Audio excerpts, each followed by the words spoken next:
I'm Emma. My first big break after college was landing a job at Mason Trading Company as a lawyer's assistant. It was a bustling place, always buzzing with activity and ringing phones that hardly ever stopped. I loved the pace, it kept me on my toes.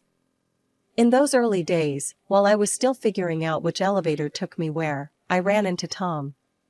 He worked in the purchasing department, just a corridor away from our legal offices. He was arguing over the phone about some shipment that got delayed. He hung up, noticed me watching, and rolled his eyes. "Suppliers," he muttered. "Tough day?" I asked, half smiling.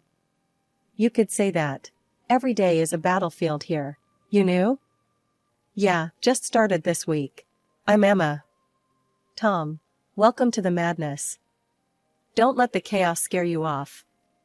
We started having lunch together, mostly because it was easier to navigate the huge cafeteria with someone who knew the place. Tom was easy to talk to, had a sharp wit, and wasn't shy about saying exactly what he thought. One lunch turned into many, and soon, those lunches turned into after-work drinks. Our conversations ranged from mundane work stuff to more personal topics. I learned he was an only child, adored by his mother, but constantly nagged for not living up to his potential, whatever that meant. "You haven't met my mom yet, but brace yourself when you do," Tom warned one evening as we grabbed beers after a particularly long day. "She has this idea of the perfect woman, and trust me, no one's good enough." It wasn't long before our friendship took a romantic turn. After about a year of dating, Tom proposed. The wedding was simple, but perfect, for us. We bought an apartment together with savings I had from my grandma and his savings. It felt like everything was falling into place. Life with Tom was mostly smooth, except for the occasional bickering about who forgot to buy milk or whose turn it was to clean the apartment. But nothing too heavy, just the usual stuff couples go through. Until one day, everything felt different. I was exhausted all the time, and even the smell of coffee, which I loved, made me nauseous. One morning, struggling to even get out of bed, I decided enough was enough. I booked an appointment with my doctor, thinking maybe I had the flu or something. Sitting in the waiting room, flipping through a magazine without really reading it, my name was finally called. Dr. Lena was always straight to the point, and after a few questions and tests, she dropped the news. "Well, Emma, congratulations are in order. You're pregnant." "Pregnant?" I repeated, the word foreign and heavy. "Are you sure?" "Quite sure," Dr. Lena smiled, handing me the test result. "But you need to be careful. Your body's signaling a few warning signs. Nothing too scary, but you need rest, less stress." I nodded, my mind racing. Pregnant. How would Tom react? I couldn't tell over the phone. This needed a face-to-face. Walking through the door of our apartment that evening, I found Tom on the couch, eyes glued to his phone. "Tom, we need to talk," I said, my voice shaky. "I went to the doctor today. We're going to have a baby." Tom's face changed. It wasn't the reaction I'd hoped for. "A baby? Emma, it's not great timing, you know? We haven't even traveled like we talked about. And a baby? That's a huge change." I felt a pang in my heart. I know it's unexpected, but it's also kind of amazing, right? We're going to be parents. Tom ran his hands through his hair, a sign he was stressed. "I don't know, Emma. It's too much. It's too soon." "Too soon for a family with me?" I asked, hurt coloring my tone. "No, that's not what I mean. I just thought we'd have more time, just us two." The conversation went in circles. Tom saying it was bad timing, me trying to highlight the positive. By the end of it, Tom had closed off, and I was left feeling alone, holding on to a piece of news that should have brought us together but instead was pushing us apart.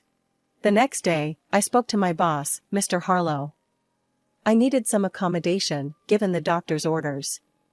"Mr. Harlow, I need to ask for a change. I'm pregnant, and there are some complications. Could I possibly work from home?" Mr. Harlow, who was always more understanding than I gave him credit for, didn't hesitate. Of course, Emma. We'll set up everything you need at home. Take care of yourself and the little one. Going home that day, I hoped Tom had softened a bit. But when I told him about the remote work arrangement, his reaction was cold. So, you're just going to be home now? What about all the plans we had? I thought you'd be happy I found a solution to keep the stress down, I said, trying to keep my voice steady. Emma, it's like you're not even listening. I said it's too soon for all this, Tom snapped back. I went to bed early that night, feeling the distance between us grow. As I lay there, the reality of my situation sinking in, I realized this journey was going to be tougher than I thought. The air in our apartment felt heavier these days, like each day was a cloudy one, even if the sun was shining outside. Tom's affection seemed to drain away as quickly as it came. He grew more distant, more irritated by the small ways my life had to change because of the pregnancy. He said he felt neglected, like he was second to my health and the baby's needs. His mom, Mrs. Blackwell, was no help either. She called one afternoon, her voice as cold as the winter wind. Emma, this child. It's not the right time. You should be focusing on supporting Tom, not dragging him into fatherhood. I clenched the phone tighter, fighting the sting in my eyes. It's not like I planned this by myself, Mrs. Blackwell. It's our child, not just mine. There are options, you know. You're just choosing the most selfish one. Her words sliced through me, leaving me feeling hollow inside. As if that wasn't enough, Tom's behavior started changing even more. His cologne was masked by another scent, a woman's perfume, unfamiliar and sweet, clinging to his clothes. The first time I smelled it, I convinced myself it was a mix-up at the dry cleaner. But then, it happened again. And again. He also started staying out late, mumbling about needing to catch up on work, and his weekends were booked up with sudden business trips. It was too much to chalk up to coincidence. I held my tongue, not wanting to believe the worst, but the seed of doubt was planted. I couldn't ignore it anymore. That Saturday, when Tom mentioned another business trip, I reached out to Mike, an old classmate who now worked as a detective. We met at a small cafe, the kind where you could talk without every table overhearing your conversation. Mike slid a folder across the table to me. I got what you asked for, Emma. You sure you want to see this? I nodded, not trusting my voice, and opened the folder. The photos were clear, unmistakable. There was Tom, and with him, a woman I recognized from his office, a new hire that he'd mentioned in passing. Emma, I'm sorry, Mike said, his voice low. There's video too. It's consistent. My heart sank to the soles of my feet. Thanks, Mike. I needed to know. I went home, numb and carrying the folder like it was made of lead. As I turned the key in the lock, the door swung open. Mrs. Blackwell stood there, her face twisted in disapproval. I came to see how you are. Tom said he's worried about you, all alone here. Her eyes darted around, suspiciously. I know about Tom. He's not on a business trip. He's with someone else, Mrs. Blackwell. She scoffed, her defense quick and sharp. You're driving him away. Always sick, complaining, needing things. What man wants that? That's no excuse for cheating, I shot back, anger rising. And you think having his baby will fix things? No one in the family wants this child, Emma. Only you. Her words were like a physical blow. Get out, I said, my voice trembling. Now. She threw her hands up and stormed out, slamming the door behind her. The silence after was deafening. I sat on the couch, feeling numb and hollow. 30 minutes felt like an eternity as each second passed with heavy, painful ticks, echoing the throbbing in my heart. My mind was racing, but a dreadful resolve settled over me. I had to face Tom and see the truth with my own eyes. Mike had given me all the details I needed. There at the Grandview Hotel, room 718, he'd said, his voice filled with reluctant professionalism. My hands were shaking slightly as I parked the car and walked into the hotel lobby, my stomach in knots. I took the elevator, my heart pounding in my ears with each floor it passed. When the doors opened, I stepped out into a brightly lit hallway that felt too cheery for what I was about to do. Room 718 was just down the hall, and as I approached, I could hear laughter and the clinking of glasses. My hand trembled as I knocked on the door. "Room service must be here with the champagne," I heard a woman's voice, chirpy and carefree. After a few seconds that felt like hours, the door swung open. Tom looked out, his expression changing from anticipation to shock in an instant. "Emma? What? How did you find?" "I know everything, Tom," I said, my voice stronger than I felt. Without waiting for an invitation, I pushed past him into the room. The sight that greeted me was like a slap. There she was, his mistress, half-dressed, scrambling to cover up as if modesty meant anything now. Tom recovered from his initial shock and his face hardened. "Why are you here, Emma? To spy on me? To beg?" "Beg?" I echoed, incredulous, feeling a bitter laugh rise in my throat. "I came for the truth, not that you'd know anything about that." He scoffed, stepping closer. "You want the truth? Here it is. I'm not happy with you anymore. You're always so wrapped up in yourself and this baby." His mistress, now somewhat dressed, smirked and added, "Maybe if you paid more attention to him, he wouldn't be with me." Her words stung, but it was his agreement, the nod he gave her, that twisted the knife deeper. "Yeah, you should be thanking us. We're just waiting for your baby to be born. Then I can finally move on properly." The room spun around me, and a sharp pain stabbed through my abdomen. I doubled over, gasping, the shock and pain mingling into a nauseating swirl. "Tom, I think something's wrong," I managed to say, my voice a whisper of desperation. "Please, call an ambulance." He and his mistress exchanged a look, a quick, dismissive glance, and then he turned back to me. "You're probably just overreacting, like always." They dressed quickly, stepping over me as if I were just another obstacle in their path. The last thing I saw before darkness claimed me was the closing door, the click of it shutting echoing ominously in the cold, empty room. I woke up to the gentle, yet urgent, voice of a maid trying to rouse me. Ma'am, can you hear me?" Her face swam into view as I blinked away the darkness clouding my vision. The pain was still there, a dull ache that seemed to echo through my entire body. "Where am I?"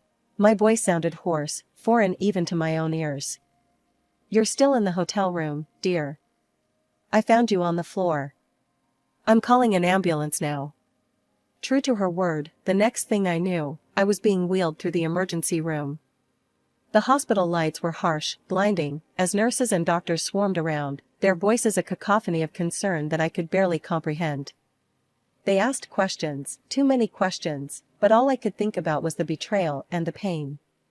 Tom never showed up at the hospital. Neither did his mother.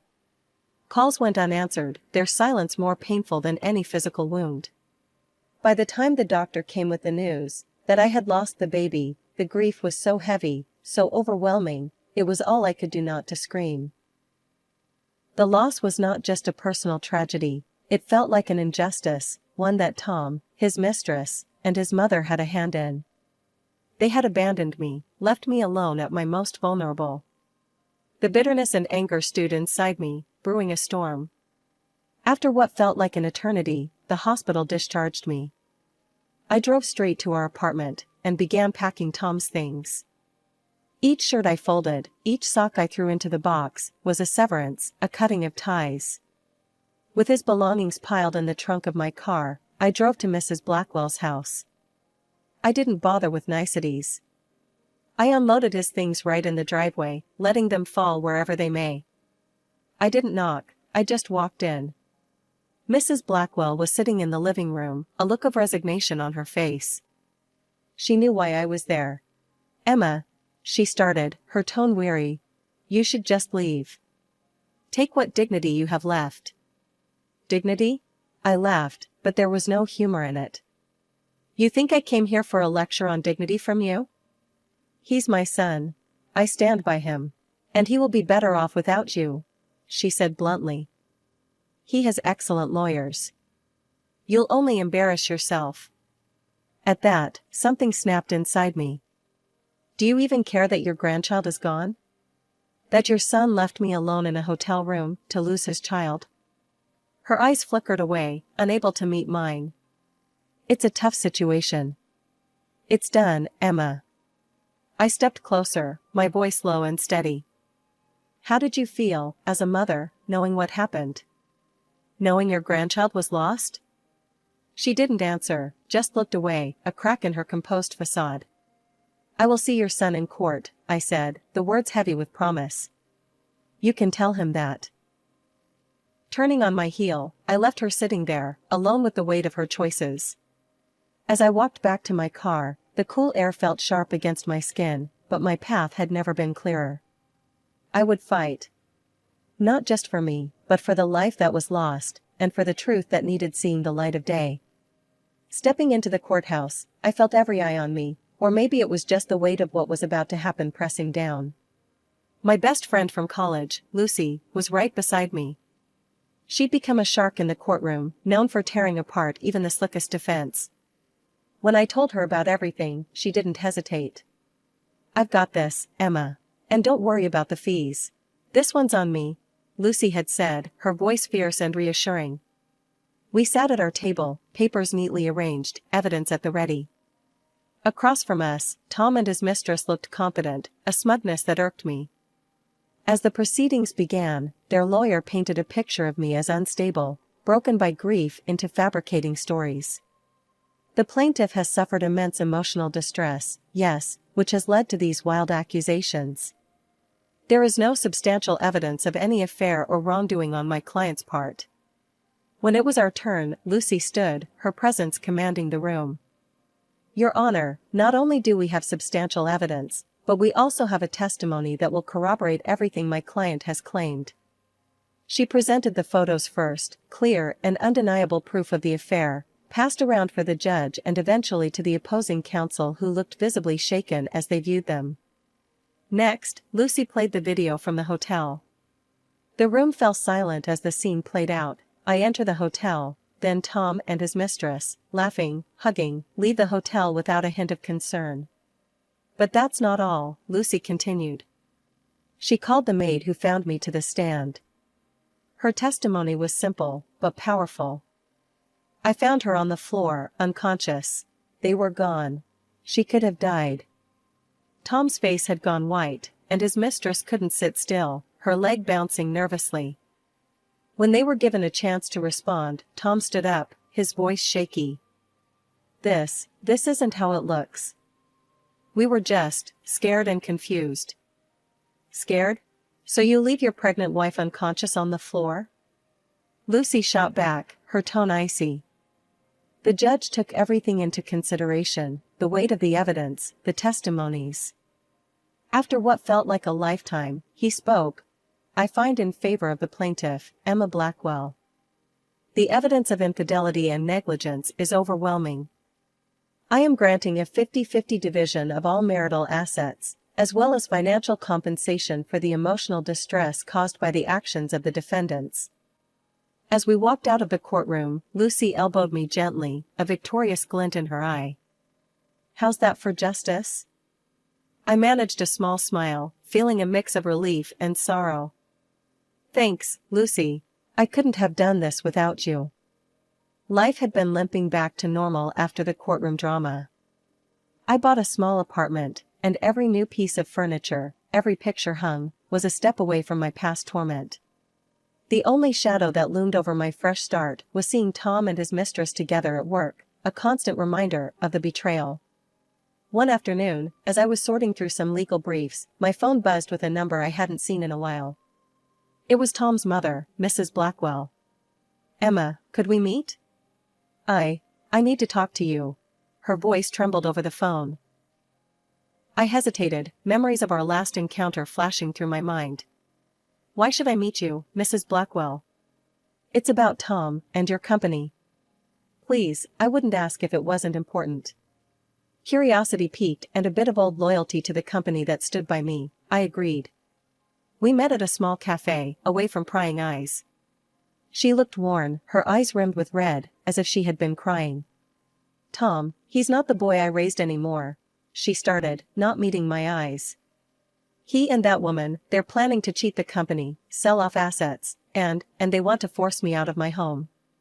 Her words hung heavy between us. I was still processing when she grabbed my hand, her grip surprisingly strong. Please, you're the only one I can trust to stop this. The plea in her eyes was real, but so was my reluctance. Mrs. Blackwell, your family drama is not my business anymore. It's not just family, Emma. It's your company too. They're planning something big. It could ruin everything. Her urgency struck a chord. I was, after all, part of that company.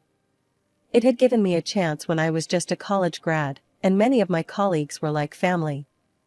All right, I'll look into it, I conceded, more for the company than for her. Back at work, I started digging. I quietly pulled records and contracts, tracing the trail of transactions Tom and his mistress were involved in. It didn't take long to spot irregularities. The numbers didn't add up, goods were being purchased at inflated prices, far above market value. Armed with evidence, I made my way to the director's office. Laying the documents on his desk, I watched his eyes narrow as he scanned the evidence. This is serious, Mr. Harlow stated flatly, looking up at me. I'll handle this from here. Thank you, Emma. You may have just saved this company from a significant loss. Leaving his office, I felt a mix of relief and anticipation. Walking past Tom and his mistress, I caught snippets of their mocking laughter. I couldn't help but smile to myself. Justice had a way of finding its path, no matter how twisted the road might be. After exposing Tom and his mistress, a full-scale investigation rippled through the company. As it unfolded, I was often called to testify, detailing every discrepancy and irregular transaction I had uncovered. The courtroom once again became a familiar setting, but this time I stood confidently, bolstered by the truth and the mountains of evidence that supported our claims. The legal battles were intense and draining. Tom and his mistress faced the consequences head-on. The company, having suffered significant potential losses, pursued justice relentlessly, culminating in a multi-million-dollar lawsuit against the duo. The verdict was as expected, guilty. The court's decision barred them from holding any senior positions in the future, a fitting end to their corporate malfeasance. Amidst the chaos, my own career took a surprising but welcome turn. The company recognized my efforts and promoted me to a senior lawyer, an acknowledgement that came with a significant award. One quiet afternoon, as I was organizing files in my new office, a spacious room with a view of the city skyline, my phone rang. The screen displayed a number I hadn't seen in a long while. Mrs. Blackwell. Emma, it's me, her voice came through, tinged with humility, a stark contrast to our last encounters. I wanted to thank you for saving my home from being sold out from under me.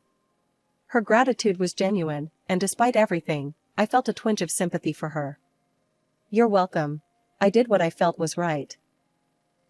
There was a pause, a breath of silence, before she added, I was wrong about you, Emma. So very wrong. I used to think you didn't deserve my son, but I've come to realize it was he who didn't deserve you. Her words, unexpected and raw, took me by surprise. Thank you for saying that. It means more than you might know. Could we meet? I'd like to apologize properly, face to face, she suggested, a hint of hope in her tone. I considered her request. All right, Mrs. Blackwell. Let's meet. We decided on a quiet cafe, neutral ground, for what was to be a frank conversation. Sitting across from her, I saw the changes the months had wrought on her. Gone was the haughty demeanor, replaced by a somber reflectiveness.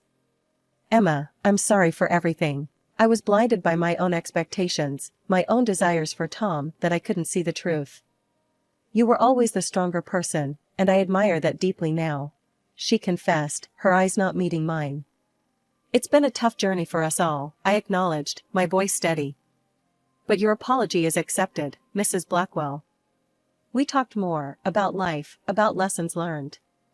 It was clear that friendship wasn't on the table, but mutual respect hung in the balance, a fine thread that connected our shared history. Leaving the cafe, I felt lighter, as if her words had lifted some of the shadows of the past. I walked back to my office, past the now empty desks of Tom and his mistress, a reminder of the bullet dodged. Their laughter no longer echoed through the halls. Instead, my own steps sounded a steady beat towards the future.